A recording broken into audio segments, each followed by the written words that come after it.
Girlfriend আৰু বয়ফ্ৰেণ্ডৰ মাজত যদি ব্ৰেকআপ হৈ যায় আৰু ব্ৰেকআপ হৈ যোৱাৰ পিছত ল'ৰা বা ছোৱালী দুজনৰ মাজত এজনে ছুচাইড কমিট কৰে তেনেহ'লে ৰেছপনচিবল কোন হ'ব? ভিডিঅ'টো আপোনালোকৰ কামত আহিব, চ' ভাল লাগিলে লাইক আৰু এটা শ্বেয়াৰ কৰি দিব।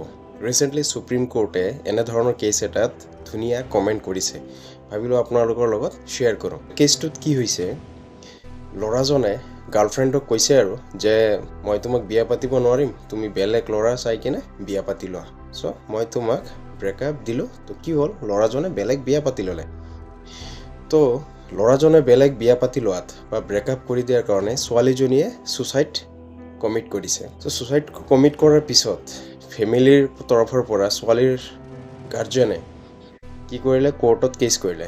কেছ কৰাৰ পিছত ল'ৰাজনে হাইকোৰ্টত গৈছে আৰু কোৱাছ কৰিবৰ কাৰণে কেছটো আৰু মানে তেখেতৰ যে একো দুখ নাই সেইটো প্ৰমাণ কৰাৰ কাৰণে তেখেতে হাইকোৰ্টত কোৱাছ কৰিবৰ কাৰণে পিটিশ্যন দিছিল, হাইকোৰ্টে একচেপ্ট কৰা নাই। তো তেখেত টেনশ্যনত কি হ'ল, সুপ্ৰিম কোৰ্টত গুচি গ'ল। সুপ্ৰিম কোৰ্টে কি কমেণ্ট কৰিলে, সুপ্ৰিম কোৰ্টে ক'লে 506 IPCৰ ছেকশ্যন যে কোনোবা ব্যক্তি এজনে অন্য এজন ব্যক্তিক ছুচাইড কৰিবৰ কাৰণে বা আত্মহত্যা কৰিবৰ কাৰণে জড়িত থাকিব লাগিব সেইটো বিষয়ত, যে তুমি ছুচাইড কৰি পেলোৱা, তোমাৰ লগত মানে তুমি থাকাতকৈ নাথাকাই ভাল, এনেধৰণৰ যদি কিবা কথা হয় তেনেহ'লে এবেটমেণ্ট অফ ছুচাইড লগাব পাৰে।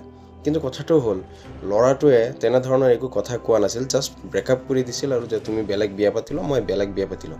চ' কোৰ্টে কৈছে এইটো তেখেতে এবেটমেণ্ট অফ ছুচাইড যে হৈছে এইটো ল'ৰাটোৱেতো মানে কোৱা নাই যে তুমি ছুচাইড কৰি লোৱা। চ' গতিকে ল'ৰাটোৰ ওপৰত ব্লেম আহিব নোৱাৰে যে ল'ৰাটোৱে ছুচাইড কমিট কৰাৰ কাৰণে ছোৱালীটোক উৎসাহিত কৰিছিল বা মানে প্ৰবঞ্চনা কৰিছিল। আৰু ছুচাইড কমিট কোনোবাই যদি কৰে ব্ৰেকআপ কৰাৰ পিছত বা তেনেধৰণৰ কেছত, এক্সাম্পল এটা ধৰি লওক, টিচাৰে ষ্টুডেণ্টক তাৰমানে শাসন কৰিছে, মানে ষ্ট্ৰিক্টলি তাৰমানে ৰুল ৰেগুলেশ্যন মানি চলিছে।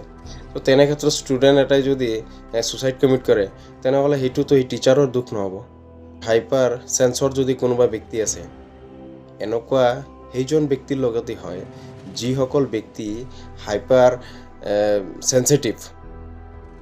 চ' গতিকে হাইপাৰ চেন্সিটিভ ব্যক্তি এজনে এনেধৰণৰ ছুচাইড কমিট কৰিলে অন্য এজন ব্যক্তিক দোষাৰোপ কৰিব নোৱাৰি। যদি কোনোবা ব্যক্তিয়ে উৎসাহিত কৰিছে মৰিবৰ কাৰণে, গালি পাৰিছে যে তুমি আৰু এই দুনিয়াত বাচি থাকি লাভ নাই, তুমি বোজা হৈ গৈছা, তুমি মৰি যোৱা, চ' তেতিয়া এইটো এনেধৰণৰ একশ্যন ল'ৰাটোৰ এগেইনষ্টত হ'ব পাৰে। কিন্তু উইদাউট জাষ্ট ফৰ ব্ৰেকআপৰ কাৰণে যদি কোনোবা ছোৱালী বা ল'ৰাই হওক ছুচাইড কৰে তেনেহ'লে এইটো এবেটমেণ্ট অফ ছুচাইড নহয়। গতিকে ভিডিঅ'টো ভাল লাগিলে শ্বেয়াৰ কৰি দিব। ধন্যবাদ।